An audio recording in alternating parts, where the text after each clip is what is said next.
Good evening, everyone, and welcome to our Land of Shambhala Holistic Life series.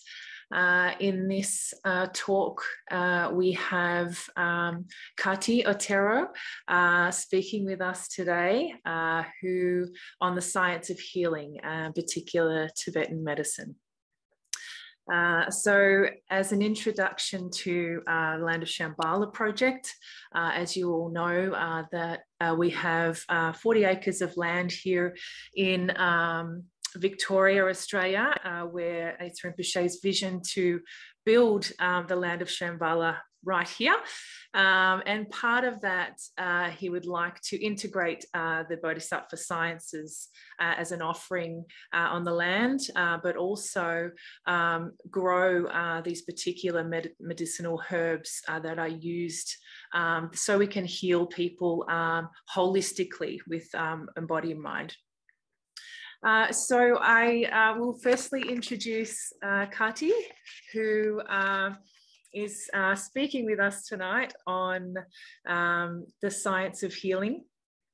So Katy has a master's in philosophy at Lyon University in France. She's also done a year of cognitive sciences at the Institute of Cognitive Sciences in Lyon. And the 3 years of research between the body-mind relationship in both philosophical and scientific fields. She's also graduated in structural osteopathy and made a postgraduate course in osteopathy near Paris from 2009 to 14. And she began to learn and practice traditional Tibetan medicine in 2010 with Dr Nida in Europe, and has been able to teach and transmit the Tibetan medicine since 2018.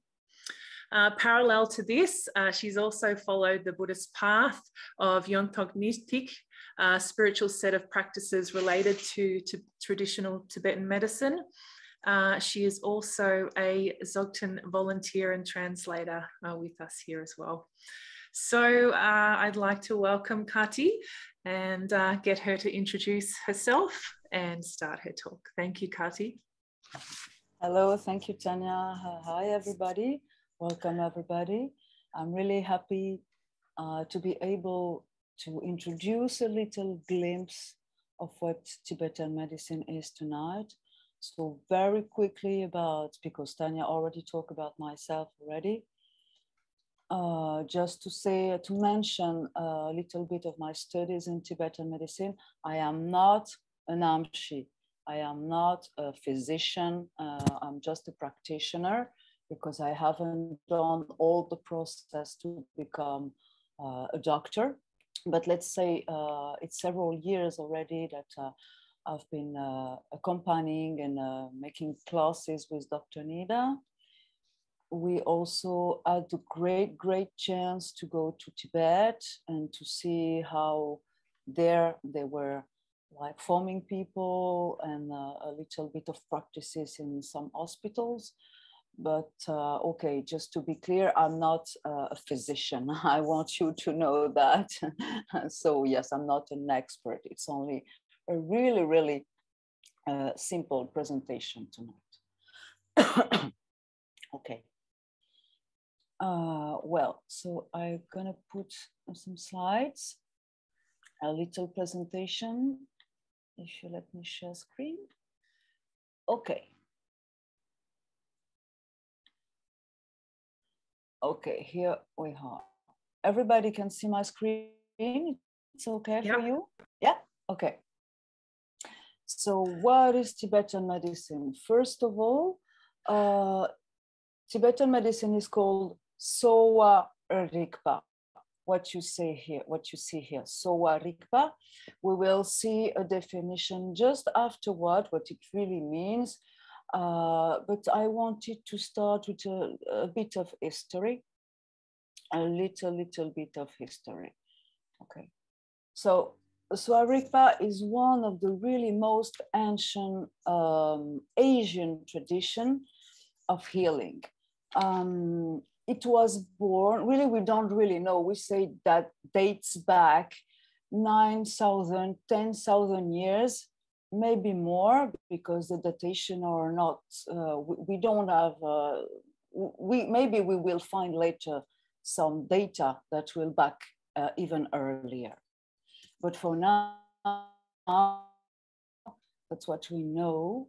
And it was born in the Himalayas, in all this big, vast region. So you can count on, of course, Tibet, but also Nepal, Sikkim, Bhutan, of course, India, because Ladakh, all these indigenous people, they had their own observation of nature, their own rituals, and their own healing system with plants, minerals, animals, etc.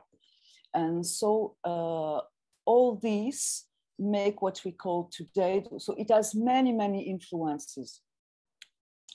Later influences from China also, and from Ayurveda, from Greek medicine. It is very a syncretism of many different languages throughout history. Also, we believe that the Silk Road helped to develop and spread this knowledge. But we cannot say that it's only a Tibetan medicine. That wouldn't be true. It has also Burn origins and etc. So yeah, so basically this is what you have to remember. It is very old. It is a syncretism of indigenous, many indigenous knowledges, then all the influences of Chinese medicine, Ayurveda, Greek, Persian, etc., all those knowledges of healing. It has also Tibetan Buddhism influences, because its roots are in the 8th century. Let's say that Tibet was strongly re-Tibetized by Guru Padmasambhava and Shantarakshita. They came to Tibet during the reign of the Trisong King. And it also really influenced, because, for instance, the bone, they had like ritual sacrifices, like animal sacrifices and so on. And Guru Padmasambhava said that it was not correct to kill animals, because in Buddhism, a life is very important, is very precious, be it human or not. So you see, there's also this background of Tibetan Buddhism and Indian Buddhism. Also, we have what we call the Nakpa tradition. Nakpas, they are yogis.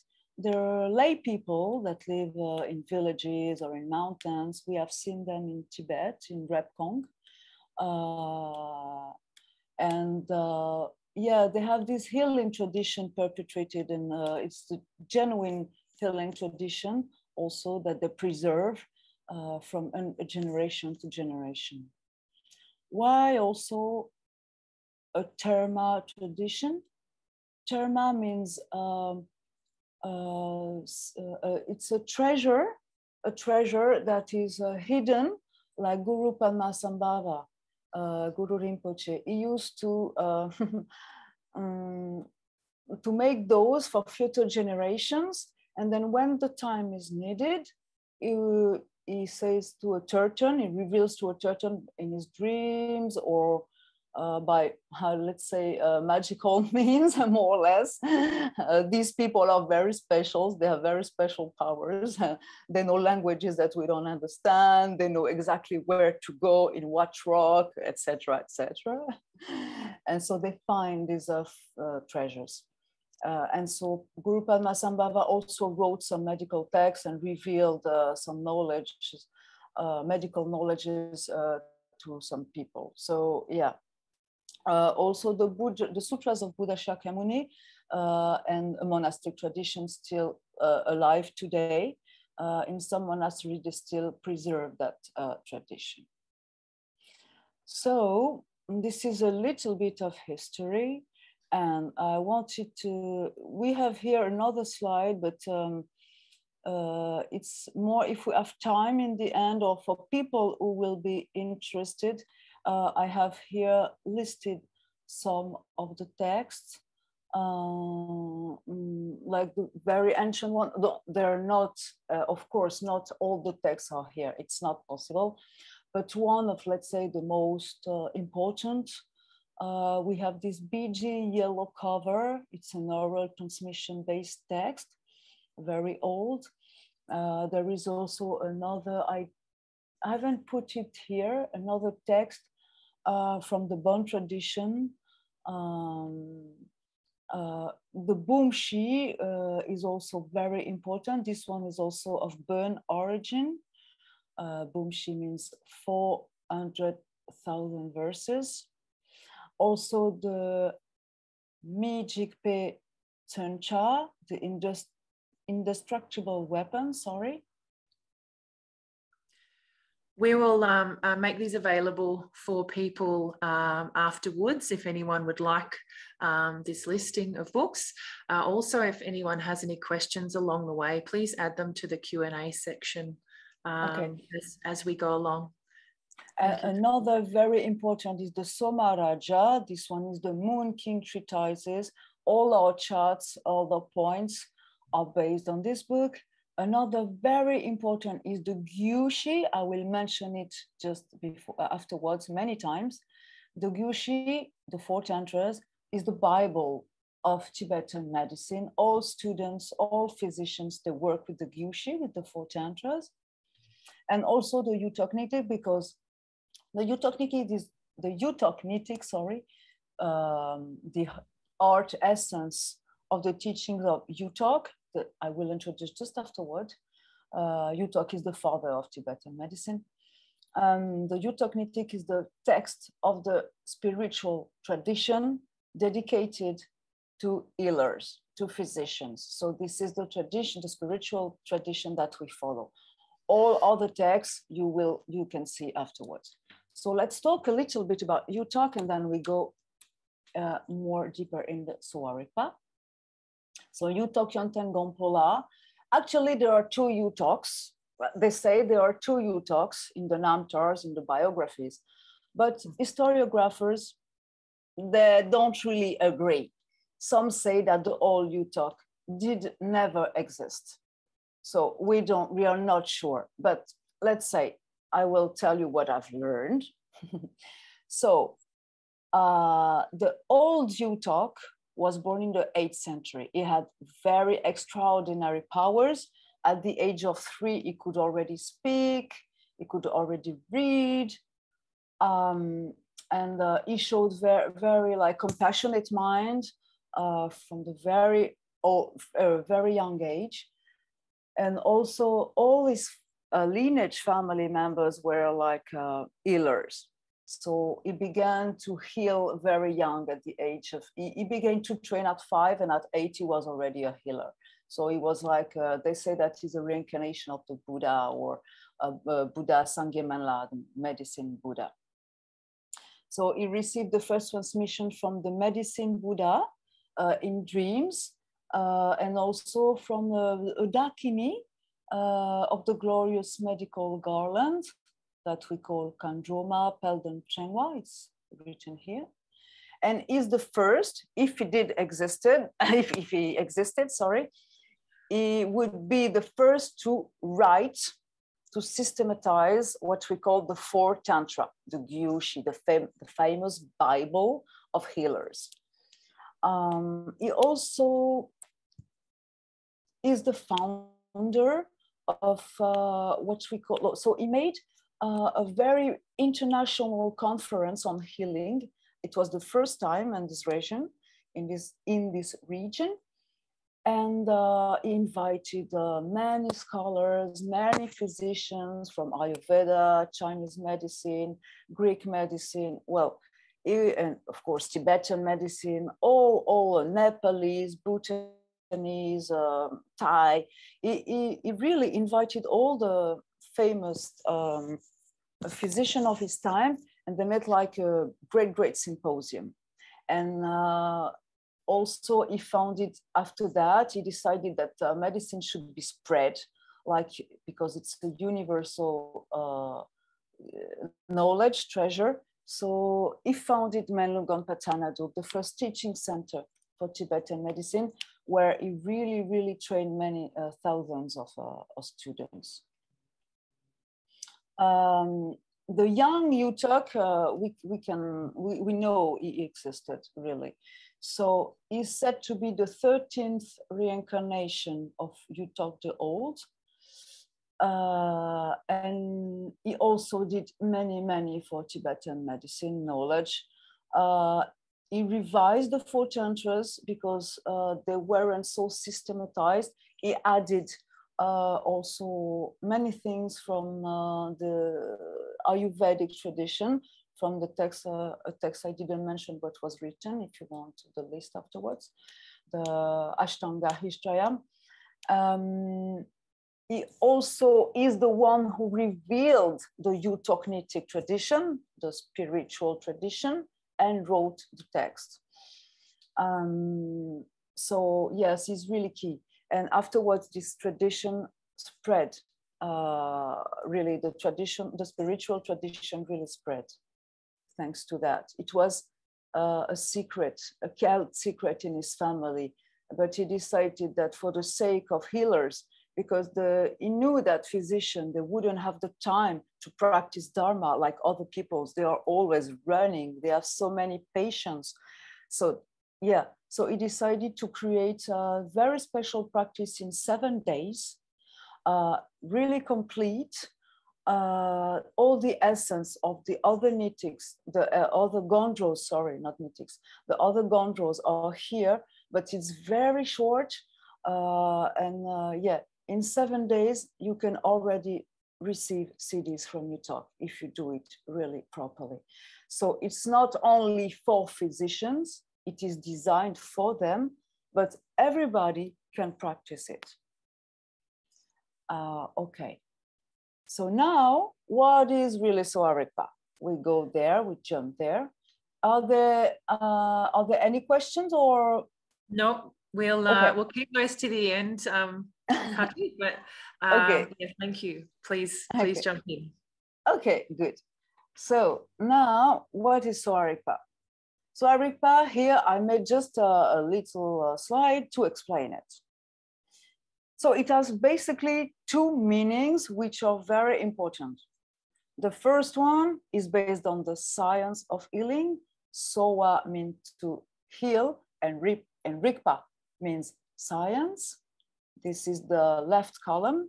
And so it will bring, it talks about physiology, how to keep balance in our daily lives, the balance of the body and the energy. So it's based on the 4 medical tantra, the Gyushi, I already mentioned, our Bible. But there is another meaning. That's why we have the Eutocnitic also. Sowa in that sense means nourishment, to nourish, not to heal, but to nourish. And Rigpa is the awareness, not only to be conscious, to be aware. In French, we don't have this distinction. It's really interesting that you have it in English. And so it means the absolute balance. What does it mean? It means that if this is the spiritual part of the path of physicians.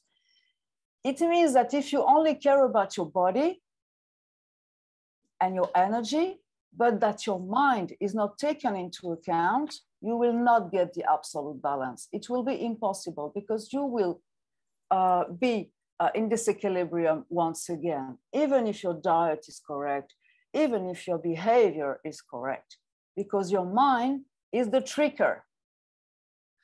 Kati, can I ask, are you talking about the gross cycle of energy when you talk about the physical health, and then the subtle energy? No, I'm talking about growth and subtle. Mm-hmm. Both of them, Tanya, both of them. Mm-hmm. Because you have in your body, I will come to that. You have in your body, you have subtle energy, you have growth energy also. And in your body and in your mind, you have both. So these two, so this absolute balance, so this is how to tame your mind, is more in the eutocnitic tradition, the spiritual one, and they are called the two jewels of Tibetan medicine. Okay, so how does it work? The cosmology of Tibetan medicine, this is where it is really bounded to Kalachakra Tantra, because Yutok itself went in the Kalachakra Tantra, he read it, of course, and the cosmological principles he found it in the Kalachakra Tantra, and also the subtle body, the Vajra body. So first we have 5 elements. Well, first we have emptiness, and I will explain, but let's say we have 5 elements. Here you have space, wind, fire, water, and earth. All of these, when in this order, are generated from one another. Okay, space generates wind, wind generates fire, fire will generate water, and water will generate earth. So you're going from subtle to gross? Or exactly. You're going from emptiness, from very, very subtle to gross and to matter. Exactly. In this order, you have all the things created, possibly created in our universe. There are other universes, but in our universe, this is how everything goes. Your body, your mind, your energy, the rivers, the lakes, the mountains, the planets, the stars. Okay, so how does it work? We go from emptiness, shunyata, tongpanyi in Tibetan. And there's this very, very super subtle vibration, which will create sound, tra, dra. The sound will vibrate a little more. It will create light. Still, we are in a pure, very subtle dimension. Light is still very subtle. Are we talking about the process of creation from here, Kati? Exactly. The process of creation of everything. And you see the 2 aspects I already mentioned, subtle and gross. They're already contained. Well, emptiness contains and everything. I mean, everything originates from emptiness in this Buddhist conception, of course. Some people will say it's not that, but okay. This is our cosmology in Sowa Rigpa. We believe as the Kalachakra that the universe functions like that. Then from light, we go to grosser level, rays, and the really gross level, they call impure dimension, all the 5 elements, and then all the combinations of possible existing created creatures and things, right? And so, for them, that's why if you only keep the gross level, the material, the physical level for a physician, you will not get an absolute balance, because all this you don't take into account the sound, the light, the rays in your mind, in your body, in your energy. So this also you have to work with spiritual practices. So after that, we have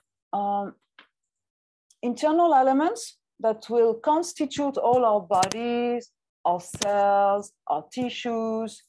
We call them Jungwanga, the 5 origin elements, the 5 origins. So they are exactly what we have just seen: space, which develop things, wind, wind makes things grow, fire, it makes maturate and dry and heat, water will connect, and earth will stabilize.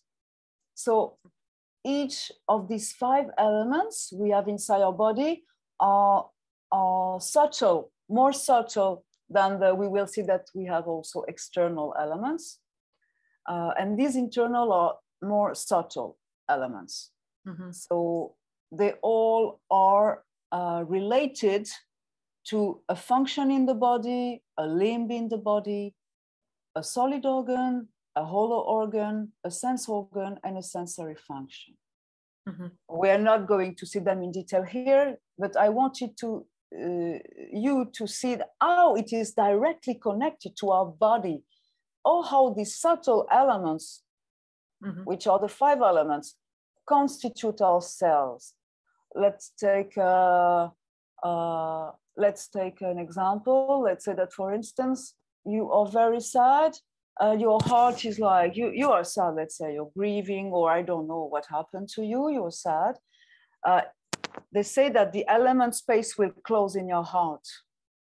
Mm-hmm. And then you will, like, your heart won't be open as when you're like joyous and, you have having a fun time, a funny mm-hmm. time, or, yeah. So these elements, we work on them. The external elements are really like the Chinese elements. We already know them: wood, fire, earth, metal, and water. And this is said to be astrological elements because they are related to the planets, mm-hmm. The cardinal and intercardinal directions. And so they directly influence the seasons. Mm-hmm. And the seasons directly influence our body. Mm-hmm. We should not eat the same in nature. Things don't grow in wintertime as they grow in springtime or summertime. And the same, we don't have to eat. We have to adapt our behavior, our diet, everything to the seasons. Mm-hmm. So this is why we take them into account also. And as I don't know if you noticed, but here, the calendar of the seasons, we have 5 seasons in Tibetan medicine, not 4, as in Western medicine. And we have 360 days, means that this is a lunar calendar. Mm-hmm. So this is also another influence of Tibetan Buddhism and Kalachakra. Even if it's Chinese, the 5 external elements are Chinese, the Tibetan kept the Tibetan calendar. Mm-hmm. Okay, so how does it work? It works like these 5 elements are in what we call a mandala. They mm-hmm. are in a mandala. This is perfect balance. Mandalas are perfect balance of the 5 directions. In Tibetan medicine, we will skip space because space, we consider, it's included in all other elements. Mm-hmm. So, okay, from 5, we have 4. And this is like in Greek medicine, you see TGM. It's like mm-hmm. Greek medicine with the 4 elements, blood, bile, etc. Then Tibetan said, okay, even these 4 elements, we can put in 3. We can keep the wind, okay? So we will call the wind a certain humor. We will call it rlung, which means mm-hmm. wind. Mm-hmm. We can keep fire. Fire, we will name it a second humor called Tripa, the K. And we can put water and earth together and we create a third humor we will call Badkan with a B. Mm-hmm. And this is more or like Tibetan, Indian medicine and Tibetan medicine. They're the same here. We have the 3 doshas in Ayurveda, like mm-hmm. we have the 3 humors in Tibetan medicine: rlung, air, Tripa, fire, and Badkan, water and earth. We can also add another humor with the fire, which we call KH here. It's mm-hmm. chag in Tibetan. Chag means blood, okay, mm-hmm. which also is very important. And in conclusion, when we make diagnosis, okay, is this pathology hot or is this pathology cold? What is the nature of the root of the pathology? Is it hot, like the nature of the sun, or is it cold, of the nature of the moon. And so we will treat accordingly. If it's hot, of course, we will cure with cold. And if it's cold, we will cure with hot. Well, it's a little bit more complicated because you have roots and then you have symptoms, etc. But let's say that we do it easy, the simple way now. Katy, can I ask the determination of the 4 elements into the 3 humours? So like why the water and earth create Badkan? Yeah, because both have cold nature. Let's say rlung, for instance, is neutral. Its manifestations are cold, but it's neutral in nature. Tripa, the fire, is hot because fire is always hot. But earth and water, they have the same nature of coldness. They are cold. And also one is derived from the other because they say that from the water, it will condensate, it will densify, and it will create the earth. That's why we have minerals in the earth also, and in the earth. So they have the same nature. That's why for the Tibetans, even if they make the distinction between them, they don't really are the same exactly, but they can go together, really. That's why. Okay, and so we have here the 3 humours, rlung, which is neutral, which means literally motion. It can boost hot or cold, which don't really like each other, because fire is burning, is going up, water is cold, or Badkan is cold, is going down. If you put hot and cold, it makes like storms, you know, in nature. So it's the same. And the rlung is the energy of the mind, we will see, also of the body, but of the mind.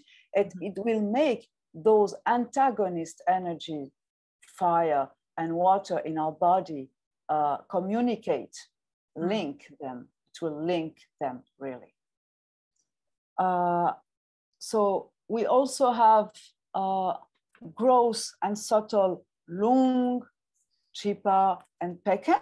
Of the 3, all the 3 humours have growth and subtle levels.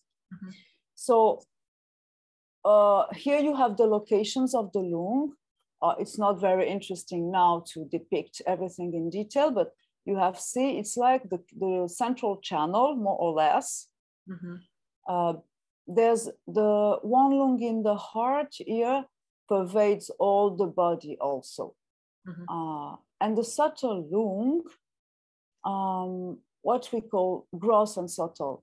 The gross rlung would be the energy of the body. Okay? And the subtle rlung will be, they put consciousness, but it's more mind.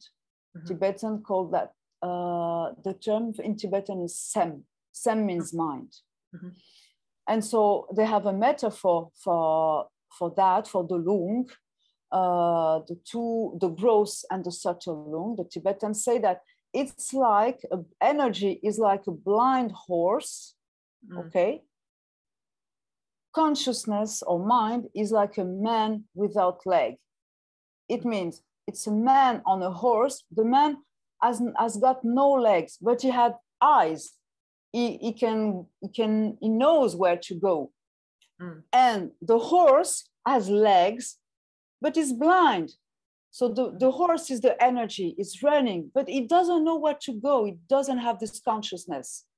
And the man who's riding the horse has the consciousness. So both subtle and gross rlung need each other. And this is what constitutes our subtle energy and the mind. Okay, so it's thanks to the rlung that we have an interaction between body and mind. It's thanks to this energy, this rlung, that the body and the mind are not separated. And what's going on in the death process, the rlung goes and the body stays. And the mind, if you believe in reincarnation, the mind goes away and goes into the bardo, right? So afterwards, we have a little glimpse of the Tripa, sorry, subtle Tripa and gross Tripa. Gross Tripa are also located in the body, throughout the body, also with the skin. That's why you see the pink color here. And the subtle Tripa is what we call divine fire. Divine fire is the physiologically is the metabolic heat, what we call medre, which is the base in Tibetan medicine. Medre, the digestive system, is the base of our health. Really, is really an important notion. But the subtle counterpart, when you can refine this, it's the tumo. We call it tumo, divine fire, and we can develop it with the practice of tumo also. And now the subtle and gross pekan. So the gross pekan pervades also the body, and here we can also see it in all the joints of the body. And the subtle one is what we call the La energy. La energy is very peculiar because some intend to explain what it is. Some say that it's the aura, some say that it's the immune system, some say that, okay, so it's a very subtle energy of the pekan, which the body refines. And yeah, it's included in the immune system, even if it's not our immune system. Because Dr. Nida used to say that when you lose your La, when your La is attacked, let's say by spirits, or because you made a wound to yourself, an injury, you lose your La, you're losing your vital life, your life force. For instance, we take the pulse on the right and the left hands on the radial artery, and this pulse is taken on another artery. So it's very special energy. It's a protective energy, protection of the body and mind. And so afterwards, when we have all this system of Humours and everything, we will try to see whose people type to understand our patient. Okay, so we know we want to know what Humours make our patients, and we call a type. Typology or constitution, call it as you want. So we have 7 typologies in Tibetan medicine.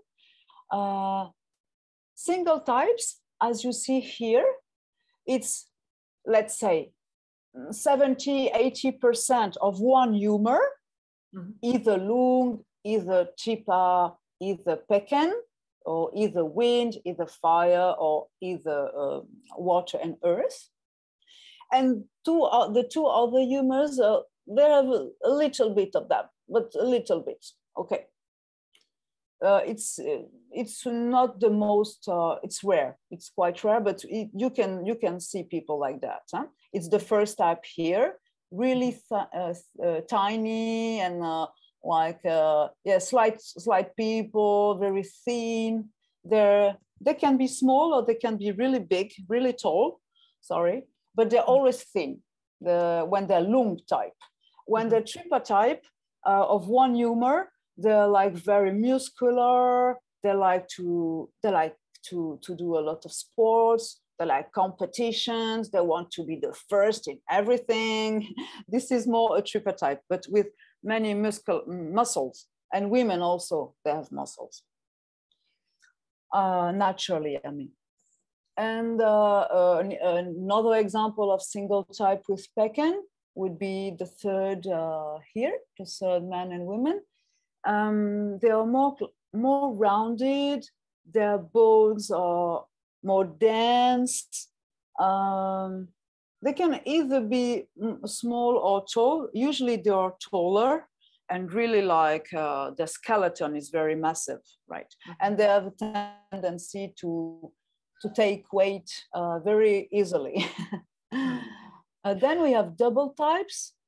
So, Katy, may I ask, are people this type their whole lives, or do they change throughout their lives with certain events? So, like through pregnancy, just say for a woman, or weight loss for someone, does that change their typology? Really good question, because normally when we are born, we have a type. It is our type. It is given by our parents, the genetics, and also, all the patterns of our parents, and also our karma. Okay, right. And normally it is given for the life, the entire life. You should not change your type so much. Of course, during the course of your life, they say, also in Tibetan medicine, we say that children are more Pekan type. They are like babies, you know, babies, they're like, how do you say, not swollen, but they're big, you know, they have big cheeks, big thighs, big, you know, because they drink a lot of milk, or they eat a lot and they sleep a lot. So they're more Pekan, like fat type. But afterwards, in the adulthood, we have all a natural tendency to become more Tripa. Mm-hmm. And in the old age, we have all a tendency to become more rlung.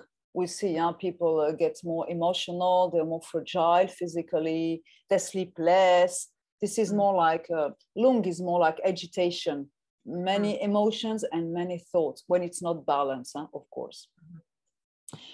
So normally your type shouldn't change in a little bit naturally, but if you're Pekan, you will be thinner in an old age, but you will be Pekan. So it can change either if you have, radically change, if you have traumas or if you have an illness, something like that. Of course, pregnant women also, they can see a little bit changes because of the hormones. Sometimes they have difficulties in losing weight, after that, because of the hormones. It can also change because the energy of the baby will interact with the energy of the mom during pregnancy. So it can happen, of course. Of course, if you have a bad diet, a very bad, behavior, lifestyle, it can also change your typology. So double types, it's the more common one, where you have both two humours, let's say, quite the same amount of two humours, and the third one a little less. And the triple type is the less common, but is the more, let's say, the most balanced, the more balanced. Okay, we have a little bit more time. I just wanted to present you, in Tibetan medicine, we learn with trees. And so I wanted to present you the tree of health, and the tree, at least the tree of health, because the tree of imbalance, you have already understood that things are not going so well. And I'm not going to talk about the causes and conditions, because this is more like already medicine learning, or just a little bit of it. But let's say that to be in good balance, we need our divisions of rlung, Tripa, and Pekan, wind, fire, and earth and water, in balance in the body. If these are in balance in the body, it will lead to the creation of the body, the 7 bodily constituents, the bones, the tissues, the marrow, etc., etc. The 3 excretions then go well, because your body refines this energy and let's say, put the wastes out normally. And then we have what? We have 2 flowers and 3 fruits. The 2 flowers are good health, ne me in Tibetan, no disease. and long life, tsering, long life. So already you have a glimpse of here of Buddhism, because these 50 numeral divisions, they are energy.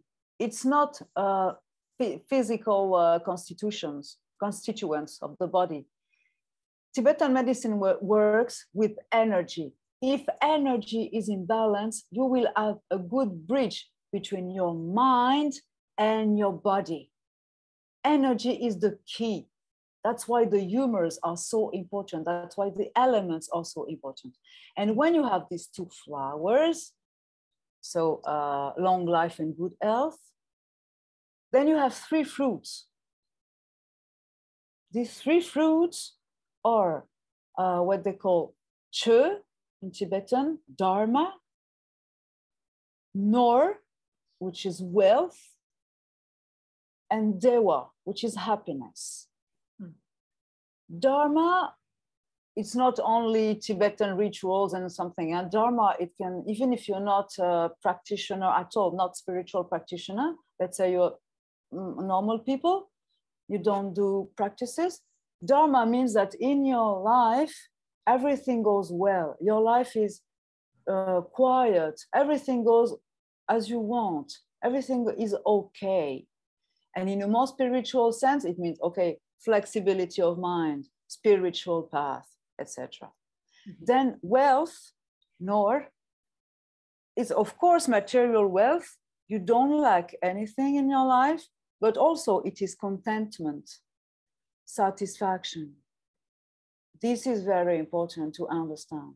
And the third one, happiness, is the same. You are happy in your life, and you're also happy of what you have, not always seeking something else, something new, something different. Life can be really happy when it's simple. Yeah.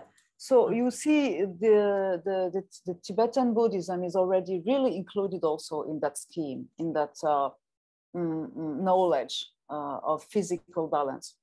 And the imbalance, we have different causes. It is very important that I speak a little bit about that also.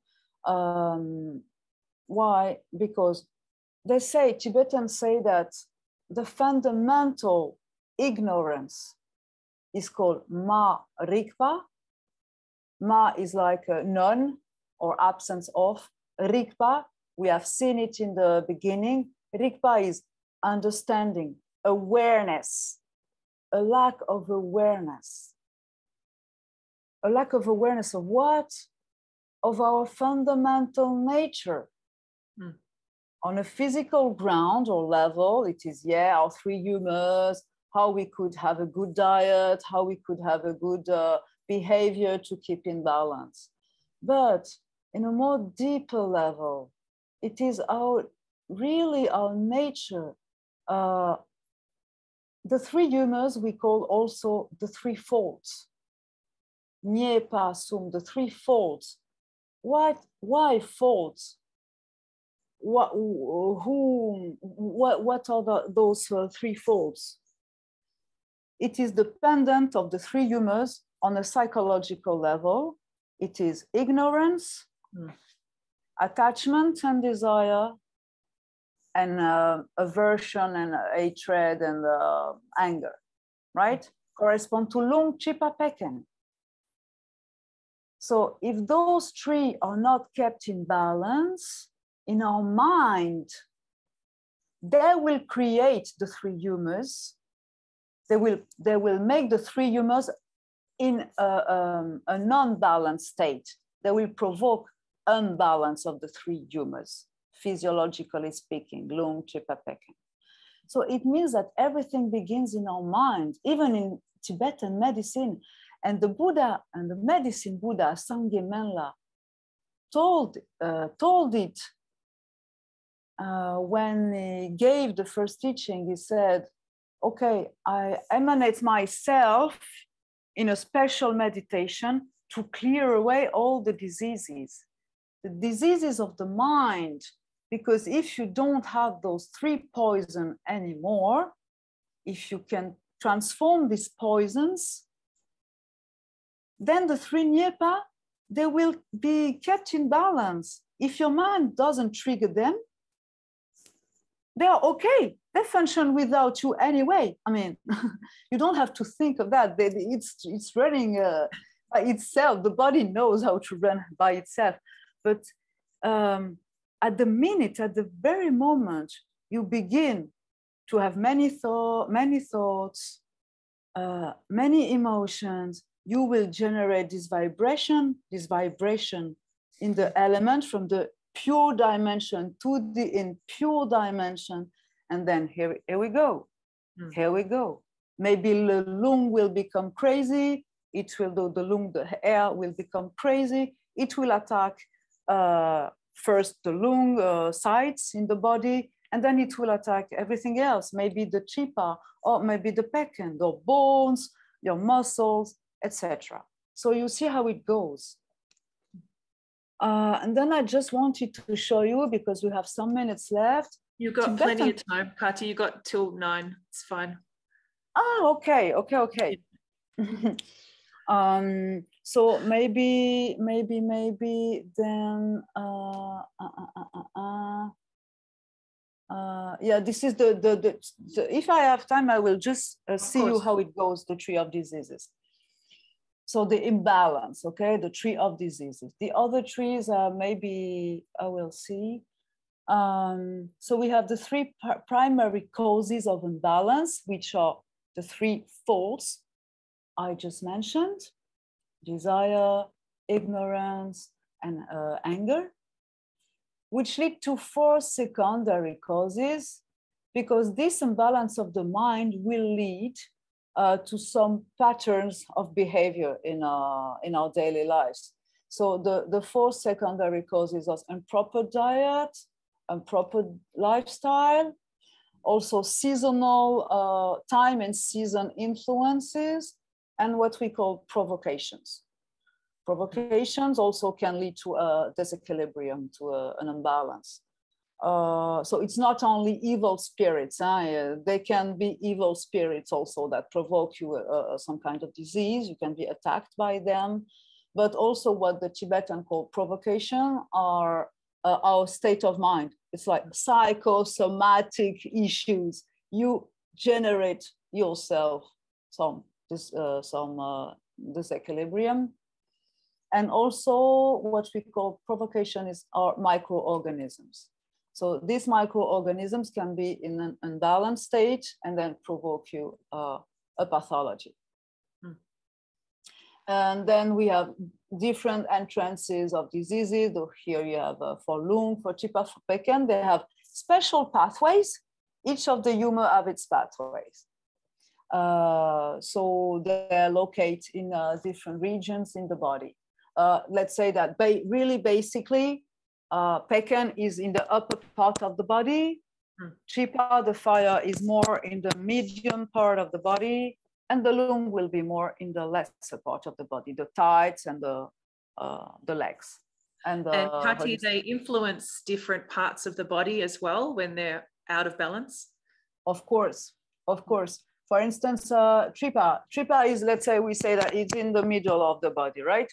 And let's say, well, what's the nature of fire? Fire burns and goes up, right? If you set a fire, the fire always goes up. And if let's say that your Tripa is unbalanced because you are Tripa, you have a lot of Tripa already. Let's say an example can be that you are going under the sun in summertime instead of keeping like in shady places. Let's say you go on the sun and it's how do you say makes your Tripa go crazy. You can have headaches.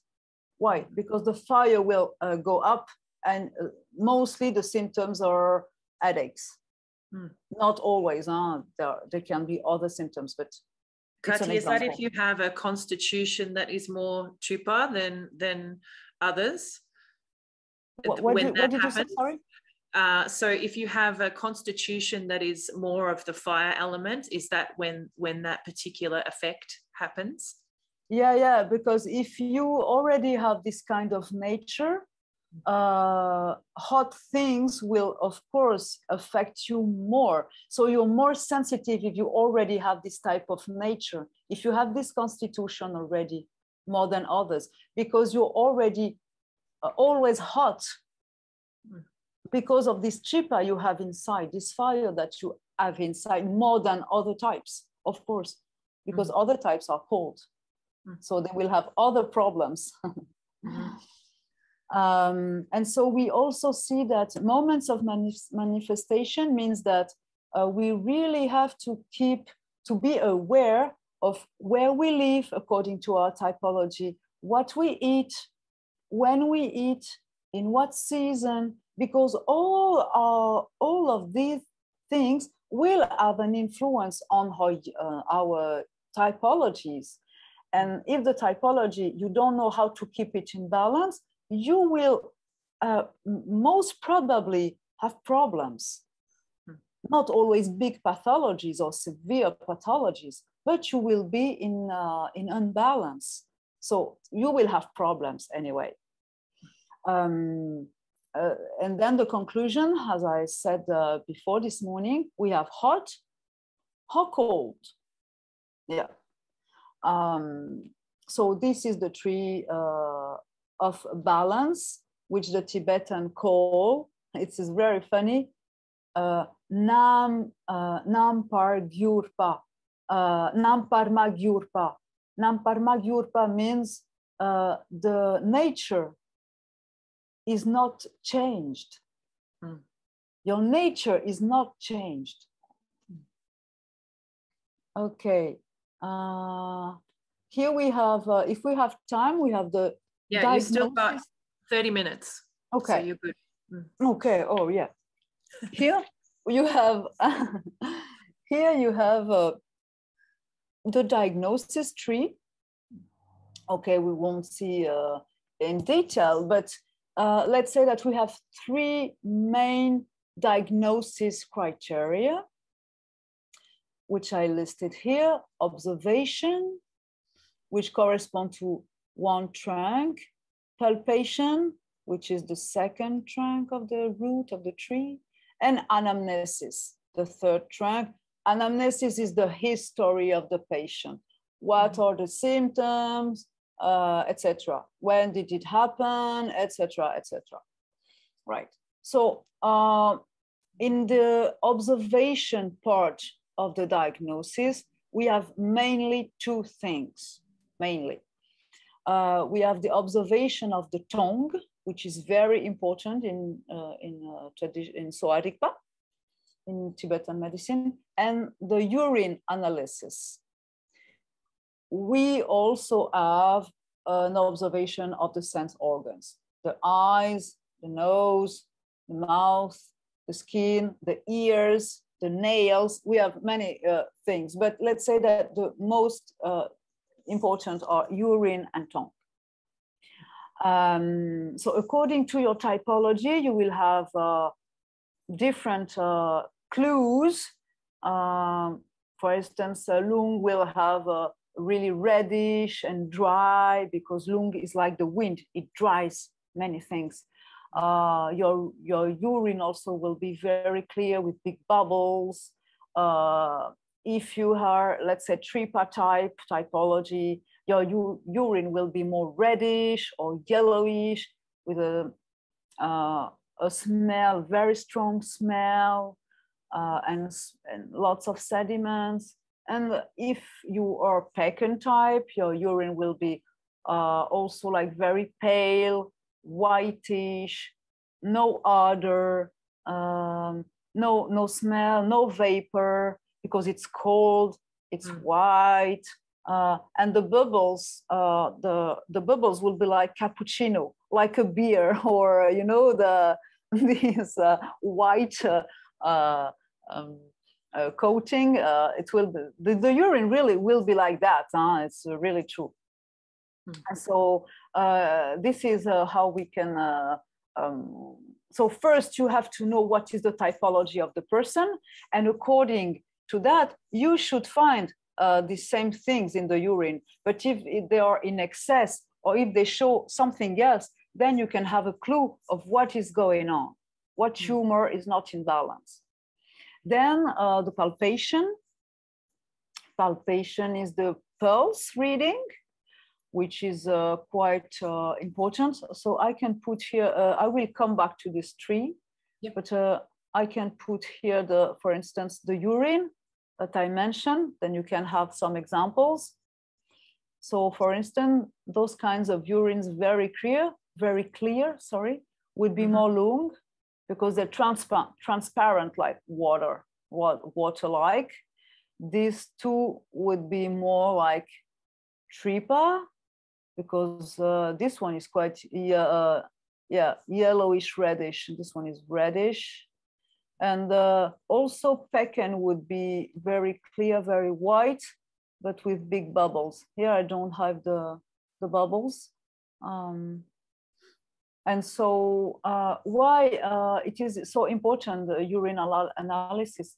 Because Tibetans say that it's the mirror of the body, of our internal organs. That's right. When urine is the subproduct of metabolism, in fact. Mm-hmm. So if you digest well, you will have a very good health for Tibetans. And so, as I told you, the digestive process, what we call medre, digestive fire, is what separates the pure parts of the food and drinks from the impure parts. So if you want to have a good digestion, if you don't have a good digestion, then you're not able to separate this pure from impure, the nutriments from the waste, let's say. And then your body, Hippocrates already told that, you are what you eat. So if you don't digest properly, you will have waste in your body that will create like some kinds of beginning to inflammate or leave some waste in your body, right? In your intestines and so on. So what does good look like, Katy? What do you mean? When we come to urine, you've obviously spoken about the imbalance of the different elements. What does good look like? It's a special color. It's a yellowish color, very special. I was very surprised the first time that Dr. Machikla showed us what should be a normal urine, because I thought it would be really clearer. But here it would be darker than you see this one? This one here, the last part, yes, is quite yellowish. It's even a little bit darker, but it's not turbid. Here, the part is turbid, the urine is turbid. It should not be turbid. It should be like transparent, really, with no many sediments, no lots of sediments. Shouldn't be not too hot, not too cold either. So we have really specific signs, right? But it's really difficult to explain if you don't see that. It's always easier when you see. But yeah. So this is a normal urine. And so if it's too clear, means that you have it's too cold. Your body is too cold. Your digestion is too weak. So either it's lung, air, or it can be Pecan, or both of them, right? And the same way, if it's too yellow, too dark, or too hot, the urine has a lot of vapor, let's say. So you can think, even if your nature is Tripa, it shouldn't be so red, so hot, right? Then you can say, oh, maybe my Tripa is too elevated. I have to calm down my Tripa. I have to reduce it a little bit. So this is the mirror of the body, because it really gives us some clues about what we call the anabolic process, the constructive process of the body, and the catabolic, getting out of the wastes of the body. And so we check color, odor, steam, temperature of the urine, the bubbles, the smell, the sediments, the film. The film is the little film, the greasy part you can see sometimes on top of the urine. The time of change and how it changes. All factors are very important.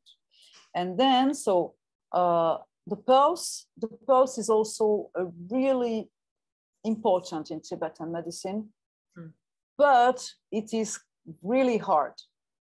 I mean, urine is far easier because you can see, you can check, you can fact check, right?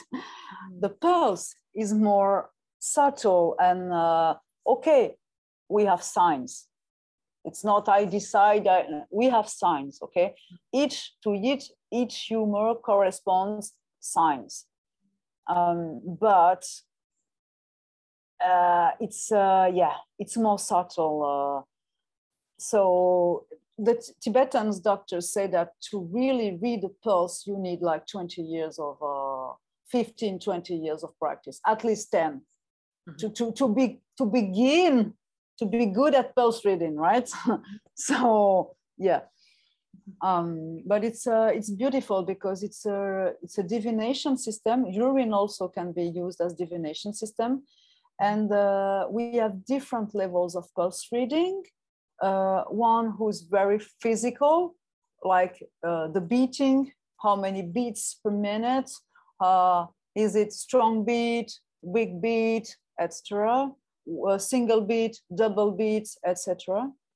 Then we have a more energetic layer, which is more concerning the three nyepas, the three humours, rlung, Chipa, Badkan, and the blood and all other humours, but said the three more important.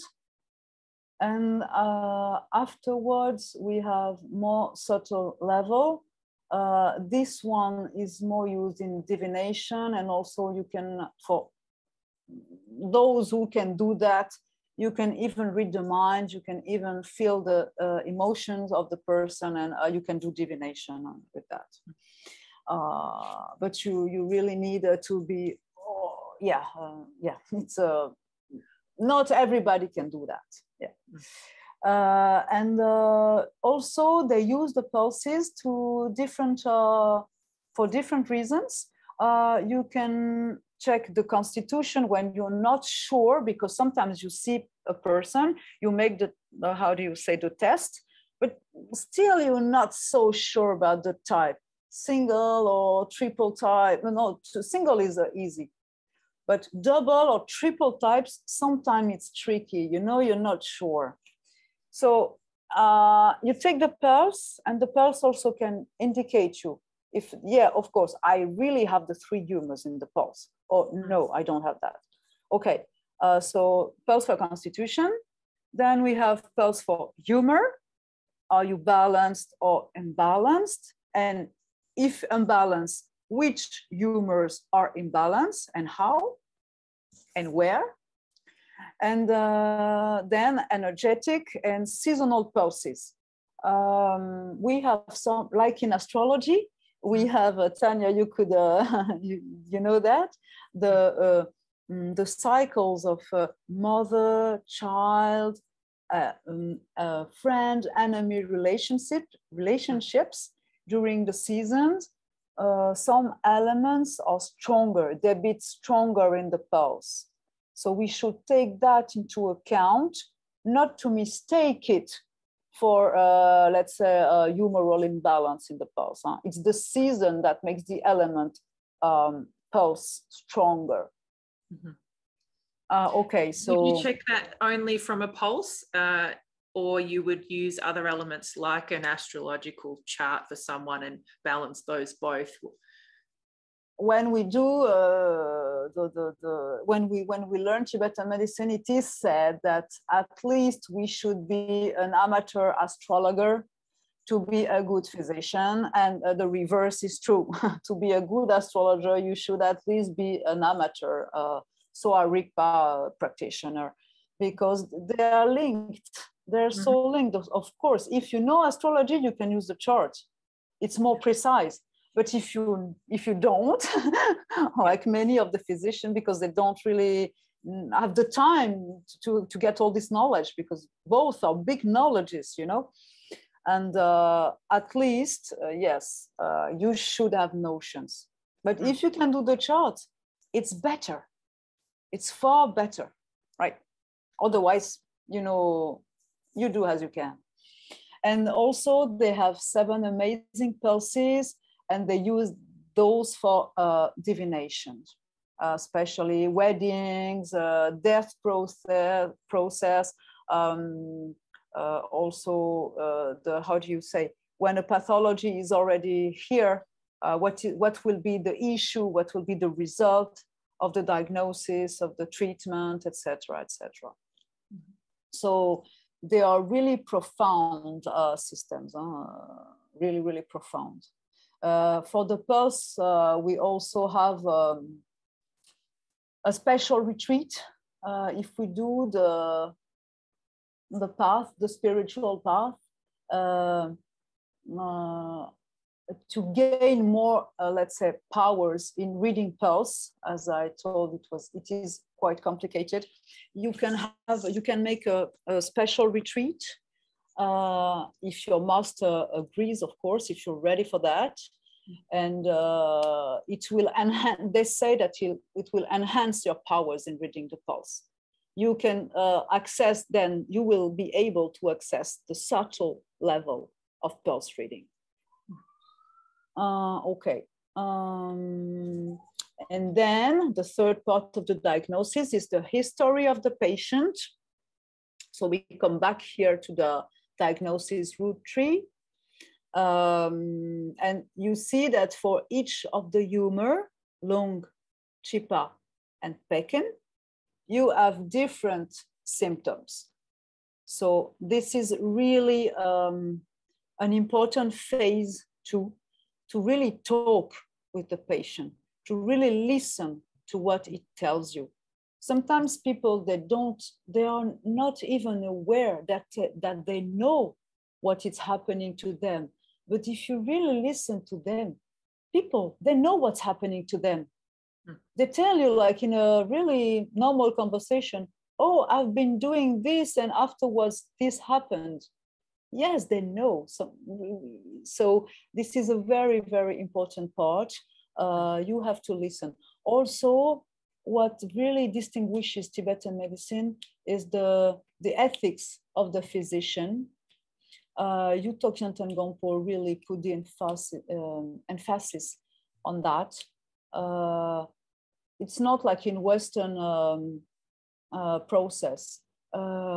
We don't have to lie to the patient, but sometimes when the patient is fearing death, or because he has a cancer, or I don't know, really like severe pathology, we should not tell him, like sometimes we can hear doctors tell this truth is really difficult to cope with, right?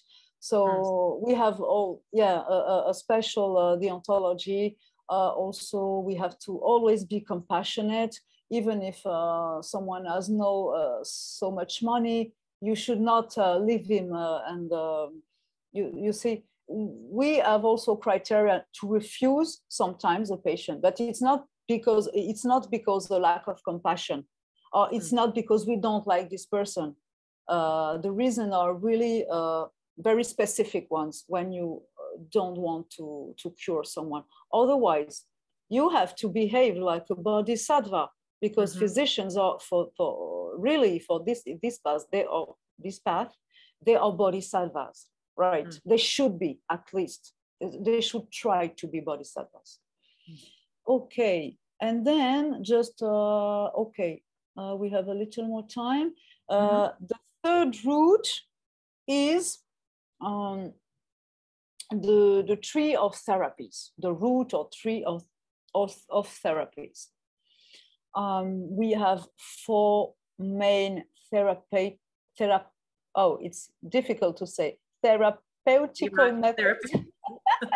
Sorry. Okay, therapies, 4 main therapies. We have diet, which is very, very important in Tibetan medicine. According to the season, according to your type, you have a special diet frame, right? Lifestyle also, where should you live, in what country, hot, cold, rainy, windy, not windy, blah, blah, because still the same of your constitution. Also with the seasons and the time of life, you should not behave the same way. Then we have medication, or this part, we have all the different kinds of tastes and potencies that will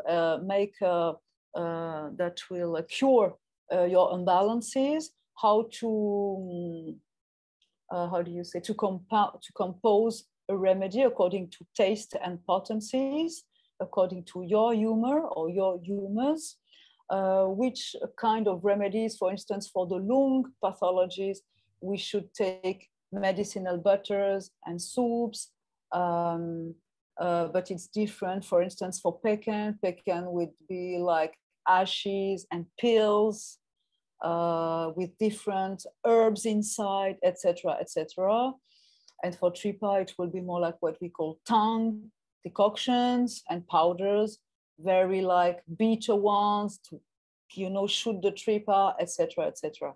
Whereas it should be sweeter for lung, which is already very dry and very hard. Then we will calm down the lung with sweet things. Yeah, you see. So this part is more like the pharmacopoeia and how to take the remedies and to compound them. And the last one are the external therapies, which I will introduce you now because they are very important. It's a big, big, big, big part. So external therapies, they are not all listed here because Sowa Rigpa really has so many external therapies. Oh, sorry. I want you to put the slide. Yeah. So basically, let's say that we have physical external therapies, and on the other hand, energetic or more subtle external therapies. So physical external therapies are of two kinds: mild therapies and more invasive therapies. The mild ones are, I will list them here, and then I will show you some also. I can do both. So mild therapies. In mild therapies, you have the Kunye, which is the traditional Tibetan massage. The Horme, so I can show you here. Kunye is here. You see the massage, and this is a massage with sesame oil, or we can use olive oil for Tripa or no oil for Pekan, for instance. Yeah. And it's done with the hands, but also with shells, hot stones, compresses, etc. We have many varieties of tools for this massage too. It's quite long. Traditionally, it lasts 2.5 hours or 3 hours. It's very complete. It has different phases. It's very, very complete. I had the chance to receive one in Tibet when we were there, and really it stabilized myself for 4 months. I was so incredibly surprised. I said, whoa, whoa. So yeah, it's really a terrific massage. It's so good. Very, very deep. And then here in the hand, you see the powders, they remove the oil for certain types, for instance, for Pekan. The Horme, I should have it here. Yes. Horme. Sorry, Katy, can I ask for the Pekan, is it, you don't use liquids because you're adding liquid to a water constitution? Is that how that exactly works? Exactly. It means it's liquid and greasy. It's the grease, the fat. because, for instance, let's say that you have a Badkan type.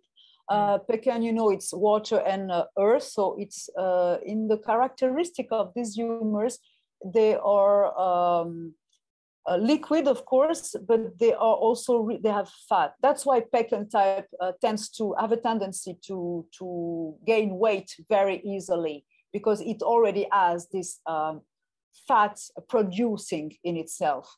So if you put oil on that, you will increase the Badkan. Yeah.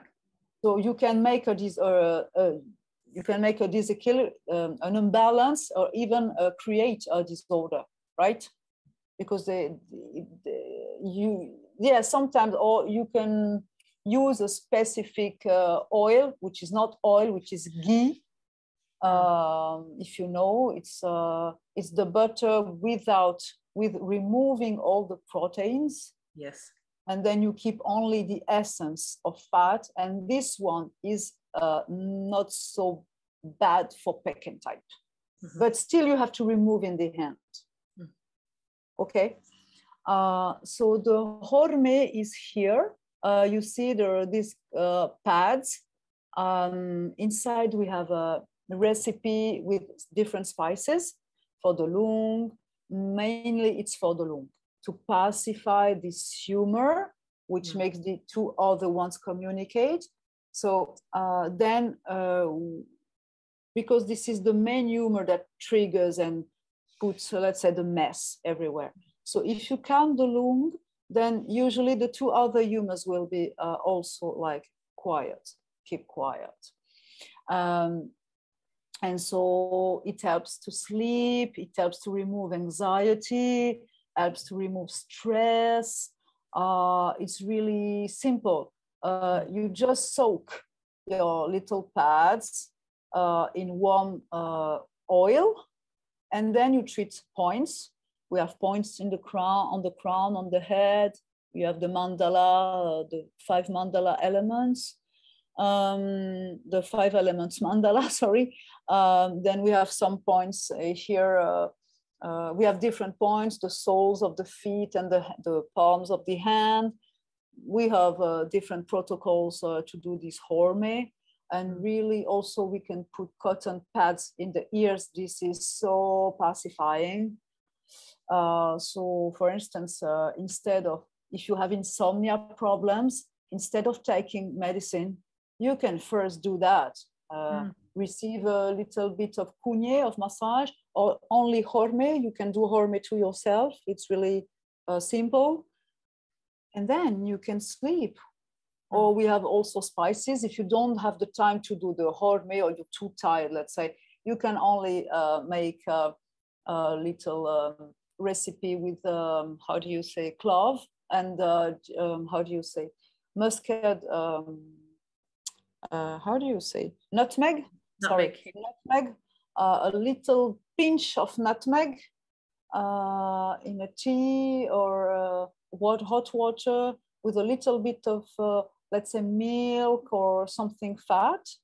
Also cinnamon, you can put a little bit of cinnamon, but the nutmeg is for the lung. Mainly it's the nutmeg, and you drink that 1 hour before going to sleep. And if you have sleep issues, you can do that several days. Then you will, it will really help you sleep, definitely. And it's all natural. Then in the mild therapies, you also have the compresses, which we call dug in Tibetan. They are hot or cold compresses. I list and then I will show you the different pictures. The cupping, sorry, the yuksho, I forget the yuksho. Yuksho are the sticks. There are sticks that I will show you afterwards. It's more like subtle also. It was a very secret therapy until not so late. And you go and you work with the vibration on the body, on the muscles and on some points of the body. Also really releasing, relieving pain, stress, really effective too.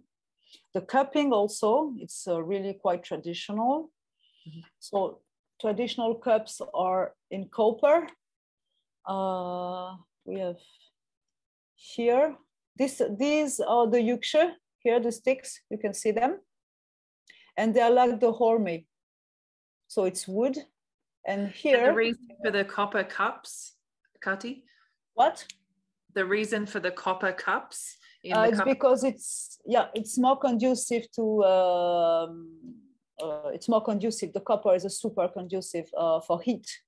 And also it helps to take the heat away. For instance, the Tibetan, when you have too much tripa fire in the liver, they use what they call a melong. It's a copper. It's not a real mirror. Melong means mirror. It's not a real mirror. It's a copper mirror. It helps pacify the tripa. So it also helps take the heat away, go away. Because the muscles, in the muscles, we have the blood, and blood is like really hot, right? But now we can use glass or bamboo cups, or even what we call wet cups. The image is here. So wet cups, it means like, it's like you're pumping you're taking out the air, you pump with the cup, and then and you see through. So that's why interesting with those cups, you can manage the pressure and you can see through them. So yeah, it's not so bad. They're not so bad. And here you have the yuksha, and the yuksha I wanted to mention, some of them have pads. They also use in the provocation, sometimes against provocation, against evil spirits. Okay, we're almost done. We have the smoke therapy, of course, with natural substances, and don't put an incense with how do you say, pesticides or not non-natural substances. It's really dangerous. Nasal therapy, bath and steam therapies, and soft enema.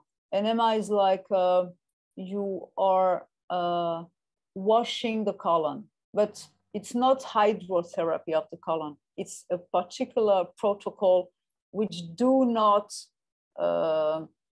impair the mucus we have in the intestines. Otherwise, it can be it can cause damage. Huh? It's a very particular protocol. Then in the invasive therapies, we have moxa, moxibustion. I think everybody knows. Bloodletting. So we have seen a little bit of bloodletting, but we do not practice it because it's really for physicians. Acupuncture, surgery. Of course, we don't do surgery at all.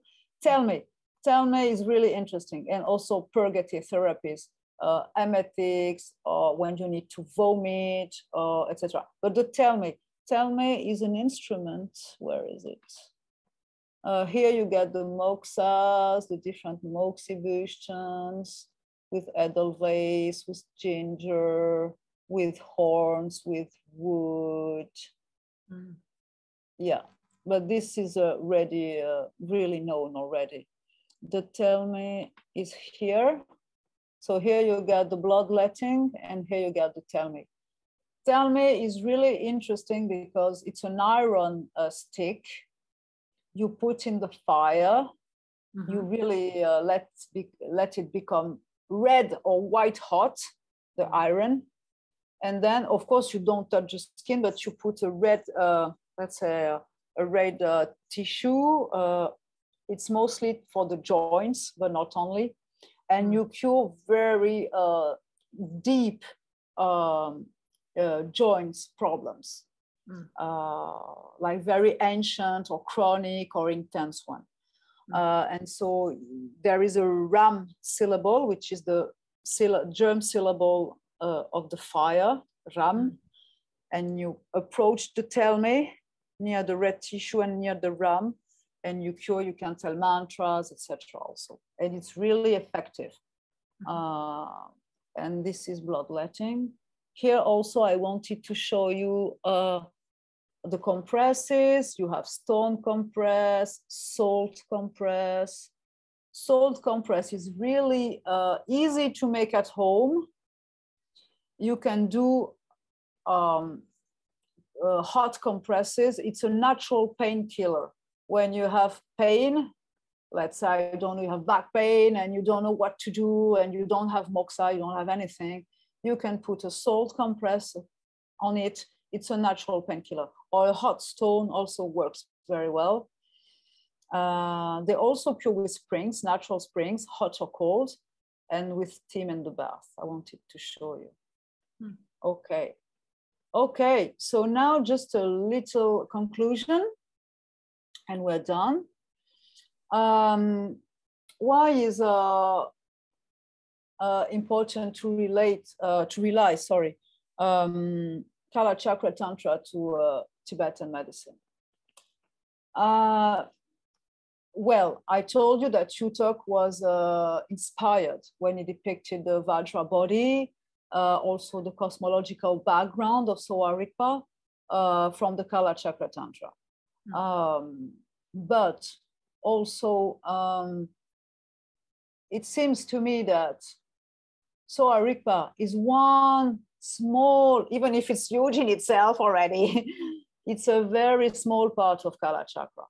I have the luck to follow Khenpo Rinpoche and the Kalachakra Tantra teachings with the Dzokden Sangha, and for me, I'm not a specialist at all. I'm really new, also in Buddhism, but for me, it's a part. It's like just one string of the whole thing, you know. So it's really important to keep this in mind, that everything is interconnected, everything is interdependent. We call that tendril in Sowa Rigpa, but it's really true. So Kalachakra and Tibetan medicine, they have the same philosophical Buddhist background and concepts. They are cosmology, they are astrology, the 5 elements, the subtle body, the Buddhist precepts of moral conduct, ethics, everything is really similar.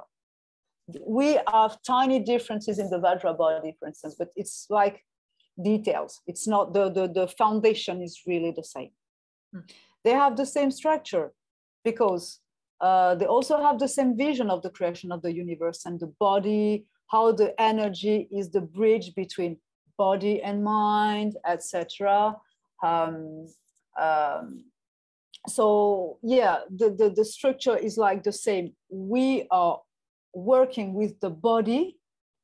We work with the body. We are body from an external, internal, and secret level. But all is all about taming our mind. All is all about transforming the 3 poisons or the 5 poison into 5 wisdoms, into Kalachakra. I mean, this is the same purpose. It's not said in the same way, but the aim is exactly the same: to tame our own mind, to become aware, to liberate ourselves, really. So both are liberation paths, even of course, if the Utoknitic is really small compared to the Kalachakra, which is really huge, has many practices, many yogas. Yeah, we are also, in the Utoknitic, we also have the 6 yogas, but they're not the same. They're not the same yogas. They are the yogas of Naropa, what we say. So we have illusory body, what we have 2 more. We have Gyulu's illusory body. We have, oh my gosh, I can't remember now. I'm stressed. We have the dream yoga, etc. We have different sets of yogas. We have 6, but they are not the same as the Kalachakra. So it's really interesting to see also the purpose of each yoga, you know. But of course, Kalachakra is quite more developed. The 3 isolations, for instance, we don't have in the Utoknitic. So also, okay, what I wanted to say? It's connected to the chakra, medicine, astro, sache, and ejong. Yeah, we have also a part, very interesting part in the Sowa Rigpa, which we have to learn, at least as amateurs also. So it's astrology, of course, I already told you, but it's also Sache. Sache is the geomancy, Tibetan geomancy, like the feng shui, let's say, in Chinese tradition. Yes, and also to David Martin next month, who's going to tell us all about that. Exactly, he will present the Sache part. And the Neijang, what is Neijang, is a very interesting yoga, which also takes its root in the Kalachakra Tantra. It's a medicinal yoga in 24 postures. In reality, there are more, but we've learned that with 24 postures. And it's related to Kalachakra because we are working with the 24 sacred places, energetic places on Earth and in the universe, and which is mentioned in the Kalachakra, the sacred energetical places of subtle energy on Earth and in the universe. So with this very simple yoga, which is very different from the Indian yogas, you know, where you stretch, like Hatha yoga, Ashtanga yoga, you stretch a lot. This one is really quiet. You move a little bit, but not as in the other yogas. And you really focus on the breathing, on your subtle body, and you make a really strong connection with the inside of yourself. Not only the body, but also the energy and your mind. And when you go through this yoga, you really feel the transformation on the spot. I mean, if you're really if you're really focused in that, you can feel it directly. It's really transformating. And you can do it from 7 to 77 years, because you can do it on a chair if you have backache. If you don't know how to breathe, it's okay. You don't have to breathe. You just do the movements and that's it. So yes, I love it because it's simple and it's, how do you say, effective. Really direct, you know. Yes, what I just wanted to finish is that the Kalachakra is the complete system encompassing all the knowledge, because it contains everything.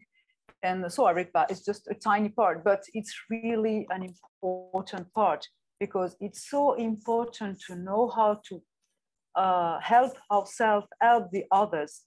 It's also a Buddhist path in itself, I mean, if you dedicate to that. And then I just wanted to introduce you, of course, Sharkantrul Rinpoche, for those who really know him, but also Dr. Nida Chenagtsang, who is my master and teacher in Sowa Rigpa medicine. So yes, I wanted you to see him.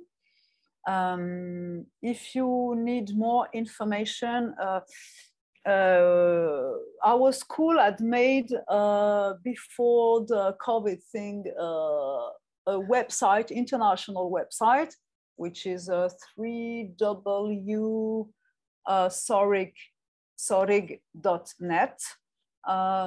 But I think the website now is in, how do you say, is not functioning like before. They are rearranging the site. I don't know what they're doing, but yeah, they're redoing it, they're rebuilding it. So yeah, but you can have a look if you want.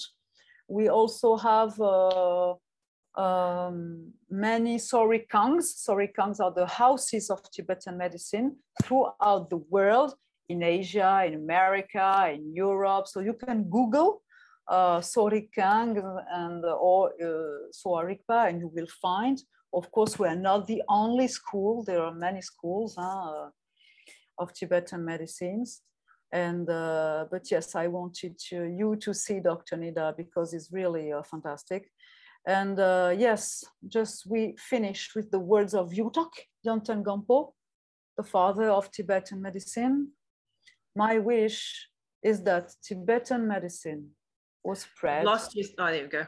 Sorry, we lost your screen for a second, Katy. Oh, sorry. Yeah, I see. It's because I have a, how do you say, a switch pad, and it made dip, dip, it switched the screen. In my computer, it did the same. Sorry. So yeah, let's finish with the words of Yutok, Yonten Gampo. My wish is that Tibetan medicine, Sowa Rigpa, would spread like the infinite expanse of the sky in order to benefit all sentient beings. Perfect. Thank you so much, Katy. Oh, you're welcome. Thank you. Wonderful. We do have a few questions. If you are up for answering some questions. Sure. If anyone does have some extra questions, please add them to the Q&A section.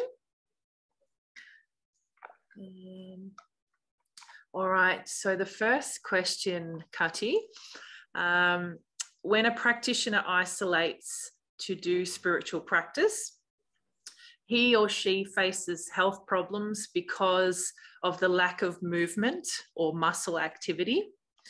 So how do you establish balance in this type of situation? Yeah, this is a really good question because it's really an issue. Lack of movement, lack of sport is one of the bad habits that we can have, but sometimes we don't have a choice. It's like that because you have other priorities, or you are seated, either you're doing a retreat and you want to finish your retreat, either you work behind a computer in an office. You don't really have always. So you can do, what you can do is yoga, practices of yoga. Maybe Neijang or other things. You have to stretch, you have to move your body.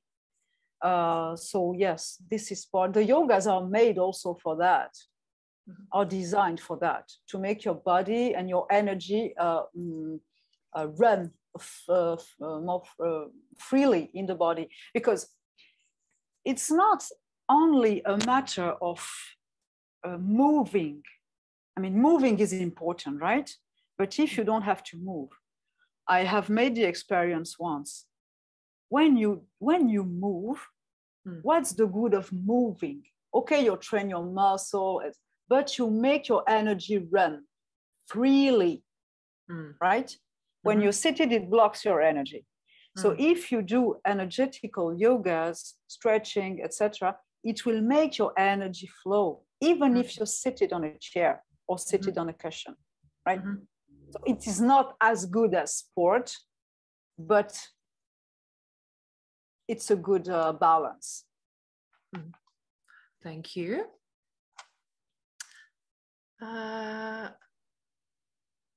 Okay, so